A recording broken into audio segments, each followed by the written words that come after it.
Grief is not an obstacle to overcome or an unpleasant experience to leave somewhere back there. Instead, grief is part of the architecture of your life. Not because you're incapable of getting over it, there is nothing broken about you.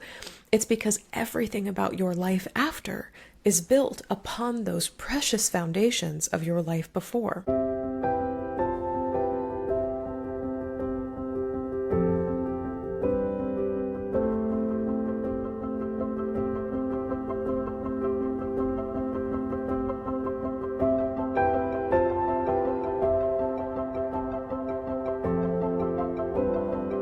Hi there, Grief Growers. I am so honored to be with you here today, as always. If you have been growing alongside me in my work for a while, welcome back. If you are new to me and my work, hello.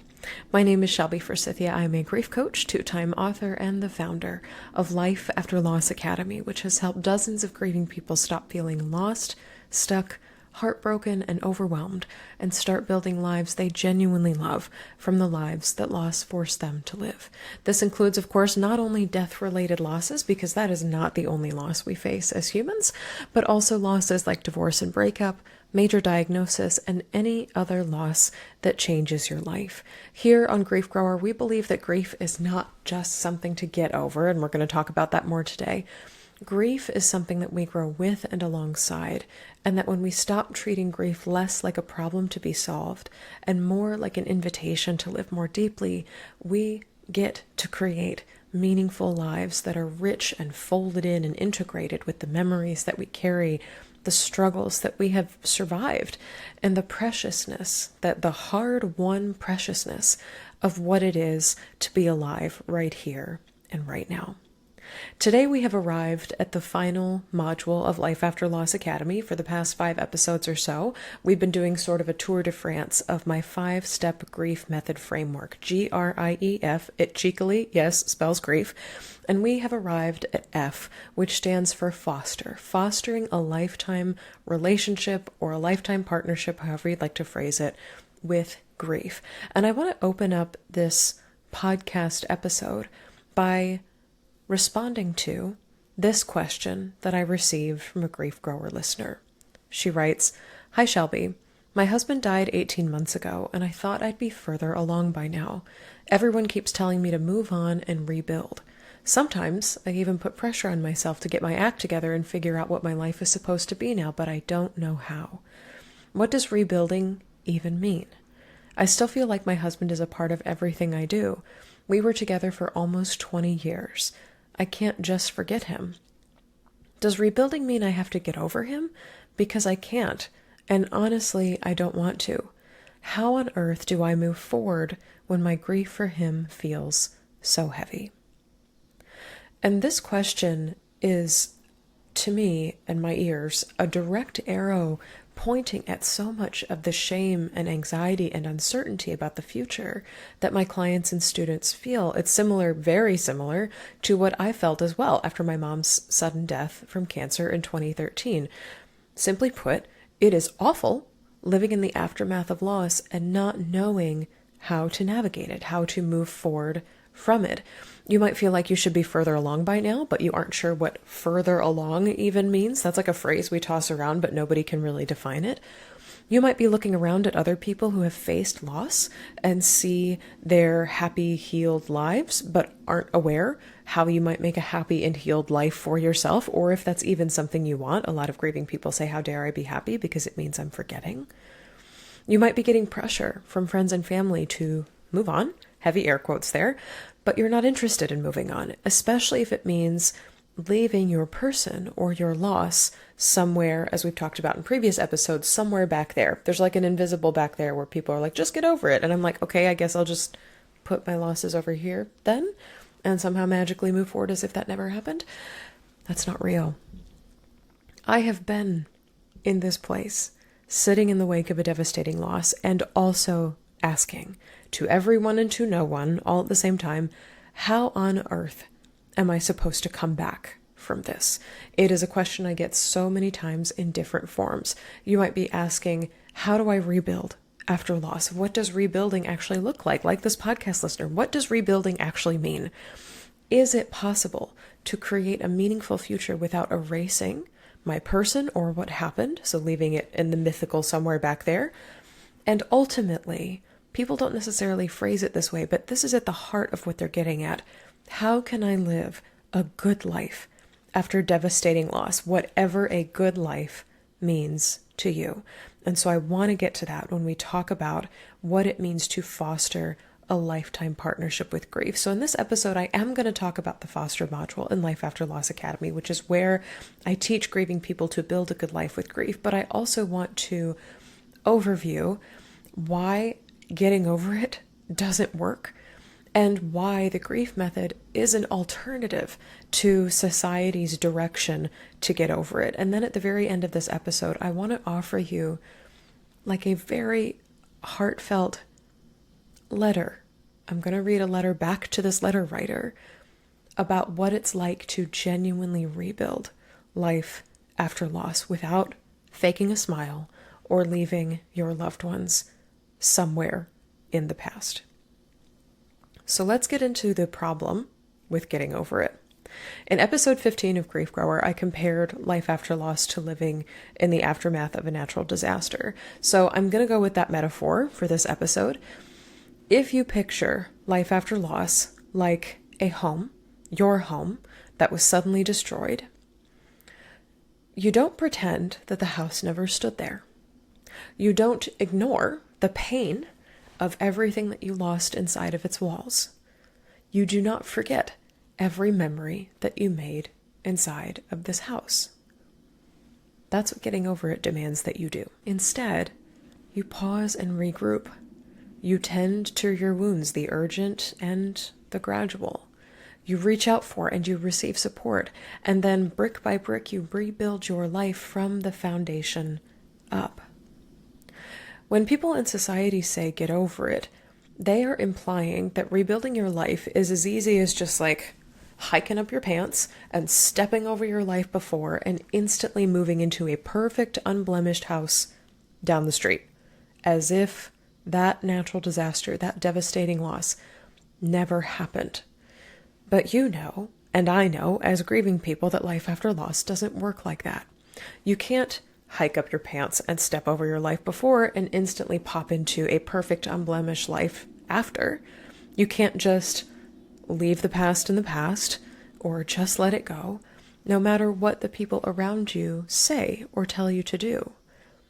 Because you still remember the people you've lost who've died. You still carry their influence within you. And even if you didn't lose someone to death, you still own the foundations that you built your life before loss upon. Even if those foundations have been cracked or worn down by heartbreak, that foundation, that earth under your feet, that continues to belong to you. And if you're like many of my clients, these foundations, these memories, these loved ones, these pieces of your life before, these are some of your most prized possessions. So I want to talk about what it looks like to move forward without getting over it. In my online course and community, Life After Loss Academy, which we've been talking about all summer, I teach this 5-step process called the grief method for rebuilding your life that honors who and what you've lost, while also helping you move forward with purpose, peace, and a sense of wholeness. It is literally the answer to the question, how do I rebuild life after devastating loss? Inside Life After Loss community, we 1. Take stock of what remains. We 2. Grieve what can no longer be. We 3. Fold in your memories, losses, and loved ones. We 4. Surround you with protective people and shelter you from people who minimize, judge, or dismiss what you've been through. And 5, lastly, we help you gradually welcome the return of meaning, hope, and joy, and live a long-term partnership with grief when you're ready. Notice there's no speak in there about getting over it. Because in this framework, grief is not an obstacle to overcome or an unpleasant experience to leave somewhere back there. Instead, grief is part of the architecture of your life. Not because you're incapable of getting over it, there is nothing broken about you. It's because everything about your life after is built upon those precious foundations of your life before. You get to keep your loved ones and your memories and rebuild with them in mind. So in case you've missed the last 5 weeks or so, or just in case you want an overview of the grief method all in one place, here you go. So what is the grief method? The grief method is a 5-step framework or roadmap, whatever you'd like to call it, that is designed explicitly for the continuous and multidimensional nature of grief. It helps you rebuild life after loss metaphorically from the ground up, starting by helping you feel safe and stable in a world where anything has happened. You can go back to, I believe it's episode 17, where we talked about the number one thing you need to do in order to feel safe after loss. That's one of the first things we do in Life After Loss Academy. And ends with helping you explore things like hope, purpose, and your future life with grief. Because I don't want you doing that stuff on square one. I don't want you doing that stuff as soon as your life falls apart. That is stuff for later, but it is something that many grievers are thinking of right away, is how am I supposed to live the entire rest of my life with grief? And I'm like, let's roll it back just a bit and practice feeling safe first and releasing emotions next and integrating loss into our life then, and then doing grief with other people. And then we talk about the future. And doing it in this order has worked for all types of losses that have come through the digital doors of Life After Loss Academy.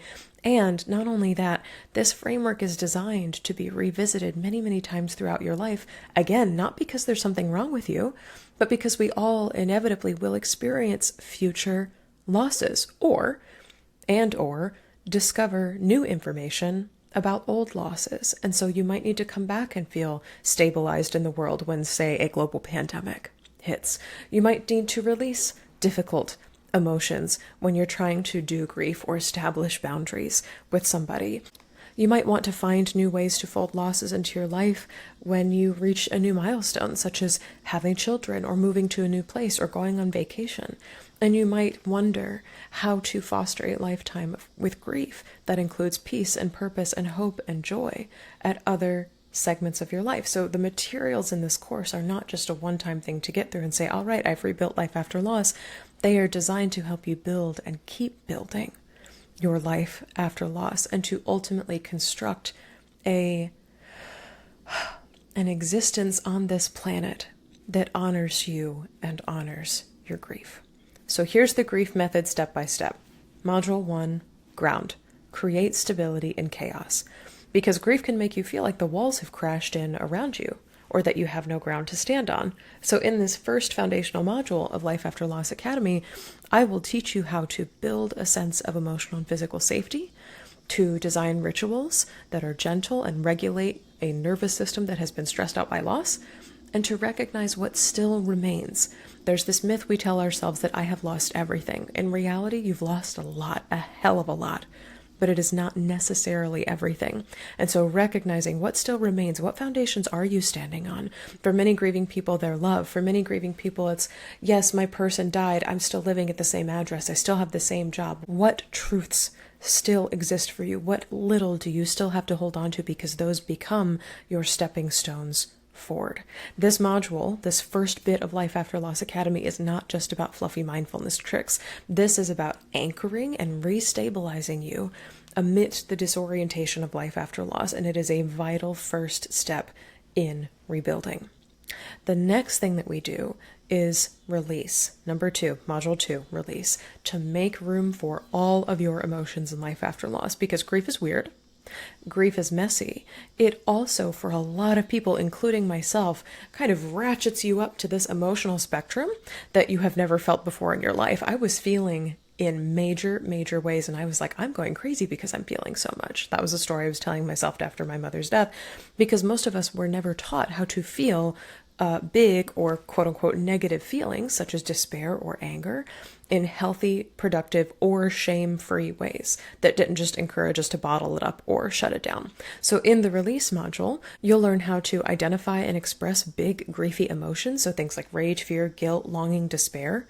You will mourn the person that you used to be before your loss. I will show you how to grieve the person that loss took away from you, the self that loss took away from you, and also to mourn the hopes, dreams, and expectations that can no longer be. We talked about this in another episode of Grief Grower recently about the 2 lists that you need to make to release the person you used to be, and the hopes, dreams, and expectations that can no longer be as a result of loss. These are two categories of big things that loss takes away from you. And how do you navigate the emotions surrounding that? That is what we do in the release module.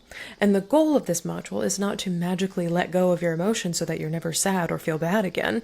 The goal is to practice moving through these emotions again and again to prove to yourself they are survivable, and so that you can see that they can be processed instead of staying stuck inside you with nowhere to go. A lot of people say this is the hardest part of Life After Loss Academy, but what a relief it is to get through it and to have these tools for releasing emotions whenever they surface again in the future. The third module in Life After Loss Academy is the Integrate module, and a lot of grieving people say this is the most fun. This is where you get to weave your losses into your life, because again, society treats grief as something to get over instead of something to grow alongside. And in this module, I'll show you how to grow alongside grief instead of getting over it. It's kind of a bit of an unlearning and then a relearning. So you will learn how to stay connected to your person who died or to your loss and honor what happened in meaningful, creative ways. You can honor what happened, you can honor your relationship to them, you can honor the love that remains, whatever resonates with you. And there's a lot of different tools and tips I have for how to do that in ways that specifically resonate with you. If you remember the episode we did about the signs and symbols library a few episodes ago, this is part of that module. Also in this module, you will track your growth in grief. Yes, even when it feels like you're growing backwards. And society measures growth as like up and to the right. I will show you a new way of measuring so you're not feeling like you're competing with your former self or with anybody else as you're grieving. I will also show you, and this is my favorite part of the Integrate module, how to use compassion and word games and humor to cope with grief's uncertainty and its constant presence. Like grief's moved in and it's never moving out. I'll show you how to make that funny or at least lighten it up a little bit. So as the letter writer at the beginning of this podcast said, grief doesn't feel so heavy. This is the part where grief becomes less of an obstacle and a thing to fight and to try to get over and more of a collaborator in your life. And most students who take Life After Loss Academy or join as members say this is the part where they stop seeing themselves as broken by loss and start seeing their losses as part of the whole picture of their lives. We're really integrating loss into your life. Number 4, module 4, is probably my favorite part of the grief framework, and it is establish. This is building relationships that honor your grief, because no grieving person is an island, and grief never happens in a vacuum. Said another way, your friends, family members, coworkers, and neighbors all have a literal or metaphorical say and impact in how you're able to grieve. In the Establish module, you will learn how to set boundaries with people who minimize or dismiss your grief.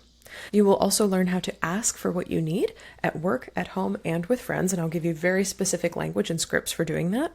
And you will learn how to surround yourself with grief-literate people who get what you're going through, like build a new list of criteria of what does it take to be a friend to me while I'm grieving, and to seek out new relationships through that lens.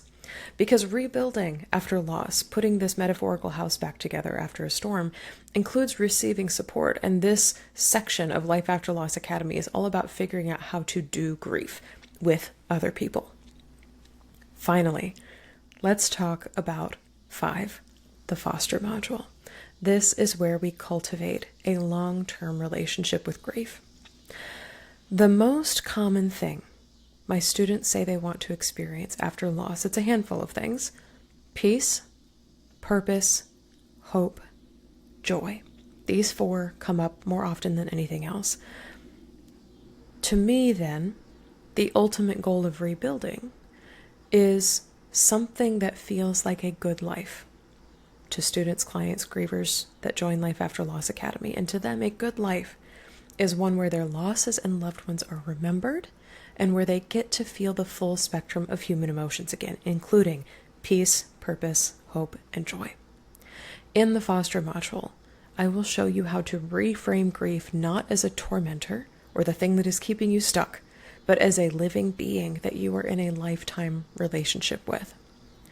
I will show you how to stop fighting grief and start collaborating with it, whether you need to make a decision about something quickly or you're figuring out what feels good to your body or to your heart right now.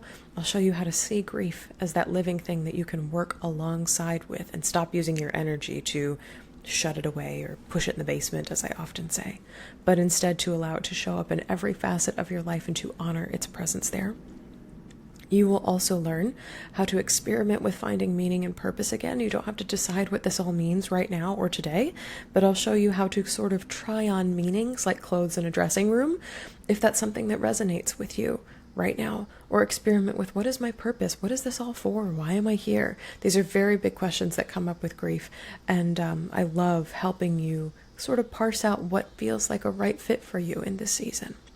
And lastly, in the foster module, we talk so much about how to make space for hope, peace, and joy in a life that has also been changed by loss.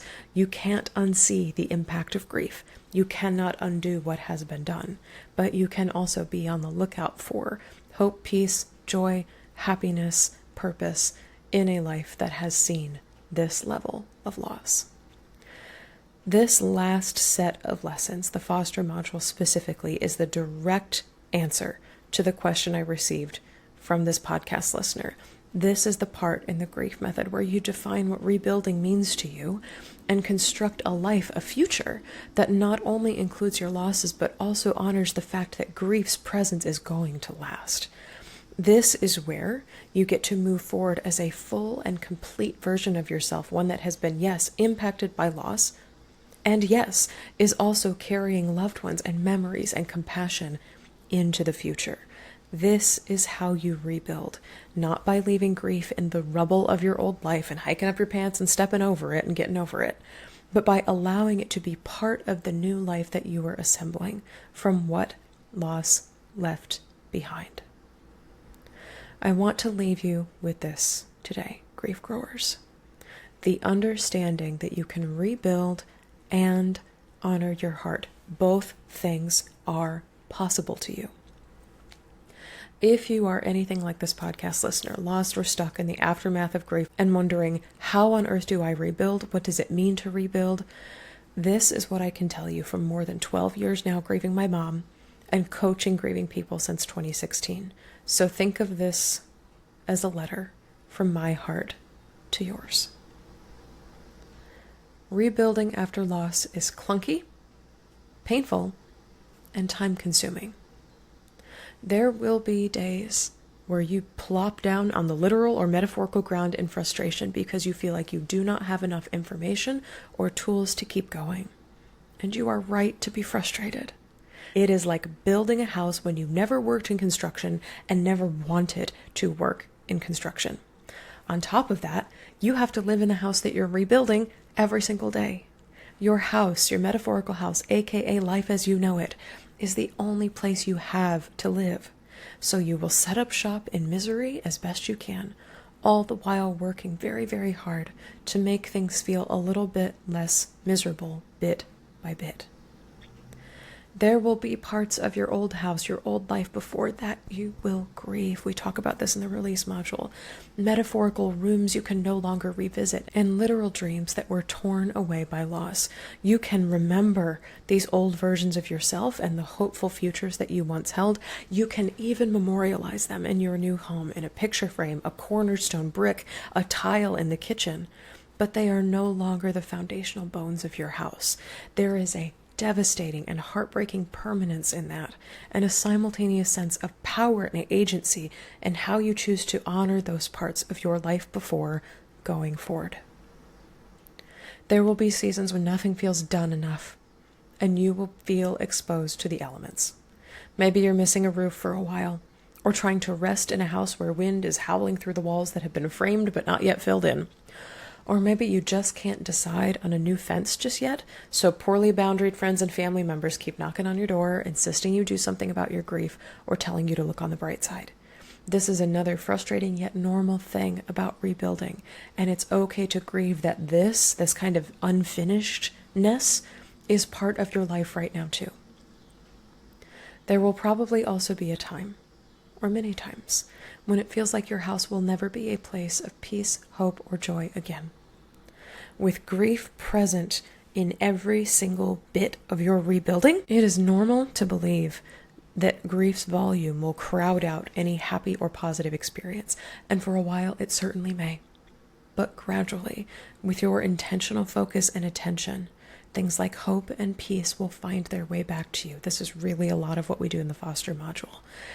Peace, hope, joy, purpose, they may be hiding in the salt and pepper shakers or tucked away in a random cupboard. In other words, they may not be out in the open like they used to be in life before loss, but just like you are waiting for their return, they are often waiting for you to find them again. Rebuilding after loss, just like living in a house, is a project that is never truly finished. You will ground yourself into rituals that feel safe to you. You will learn to release big, hard emotions like anger and despair. You will fold losses into your life. You will establish grief-honoring relationships with people you care about and eventually form a long-term relationship with grief. But this new home in which you live will constantly be changing shape. Its cast of emotional characters will come and go with the seasons. The rooms you spend your days in will vary. Sometimes, some years, you will have a blooming and abundant garden. Other times, you might need beauty and abundance to be brought to you by others. What I want to leave you with is that in every step of your rebuilding, grief, and by association, your loved ones and your memories come along for the ride. They are an unbreakable, inextricable part of your life's new foundations. These are the bones of your new house. There is no way to separate them from you because they are yours. You do not have to get over a damn thing. You get to stay put and rebuild on top of everything and everyone and every memory that got you to where you are right now. Said another way, moving forward in life after devastating loss is not about forgetting. It's about doubling down on remembrance. Remembering with more intention, remembering with more gusto, and remembering with more compassion for yourself and the others you are grieving with than ever before. That, my dear letter writer, that, my dear grief grower, listening to this podcast right now, is what it is to rebuild life after devastating loss. Do not fall for this get over it, move forward, get your act together propaganda. It is not true. It is not what a good life with grief actually looks like. There is another way to do life after loss, to rebuild again. And it's one that is more authentic to your heart, more honoring of your grief, and more connected to your losses, your loved ones, and everything that came before. As with every other episode I've done this summer about Life After Loss Academy, I will once again offer you this invitation.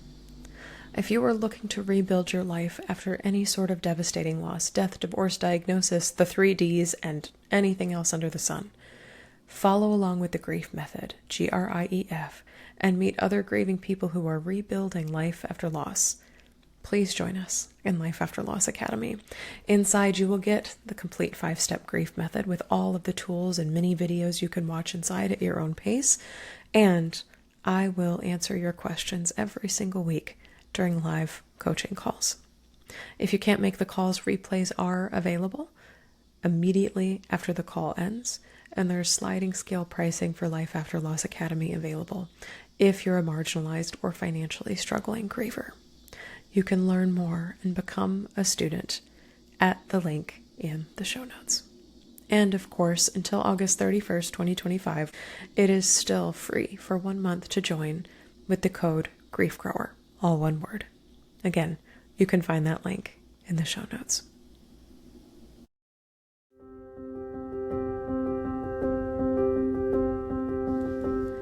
That's all for this episode of Grief Grower. Thank you so much for joining me today. If you're looking for grief support beyond this show, you can always find free workshops, blog articles, and my signature What's Your Grief Support Style quiz at shelbyforsythia.com/links. And once again, if you'd like to get support from me for your unique loss experience, join me in Life After Loss Academy, my online course and community. I'll walk you through my 5-step grief framework for rebuilding after loss, and you can get live coaching from me every single week to answer your questions. It's just $33 a month to join, or $22 a month if you're a marginalized or financially stressed griever, and you can cancel at any time. Now through August 31st, you can try 1 month for free with code GRIEFGROWER, and you can find a link to that in the show notes. Grief Grower is hosted by me, Shelby Forsythia, with music by our own Addie Goldstein. Until next time, Grief Growers, I see you. I am so proud of you and the work that you're doing in the world. And I love you. Because even through grief, we are growing.